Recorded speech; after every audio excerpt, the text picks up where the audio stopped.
nok odhi nyal. Nitie nyithindo moko ma ok obi nyalo mano. To tich en tich. Ineno tije mag lwedogi. Ka somo tamo nyathi, to tije nitie mang'eny. Nyathi nyalo yudo pesa ni beta bete ot, ng'ato lawe oyiech dwa wuok, nyaka yude kata 50 moro mondo bawni law. An adwa wuok, adwa biro ka nyaka ang'ara we saloon mondo mi olosna wiyani. Sami loso na wiyani, abro miye pesa moro idong' go kanyo. Nitie tije mang'eny kata mag stima gi mine tinde timogi. To nyaka jomosomo timogi nikech tich mindike ji to ng'eny ne tinde onge. Koro an akwayo mine ni ka in gi nyathi moro ma is a slow learner, tem matek mondo ipuonje tich mar lwedo.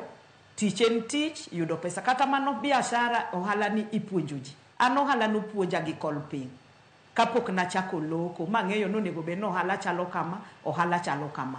Koro wapuonjura puonja nyithindwa ni gimoro amora ma ng'ato timo gi lwete manyalo yudo pesa en tich maber mondo mi community obed maber. Mano e wachna. Erokamano ahinya Pamela Odhiambo kuom yudo thuolo mar twak kodwa e TV mano mar Ramogi achiel kachiel kintiere kaunti mano ma Kisumu Recho.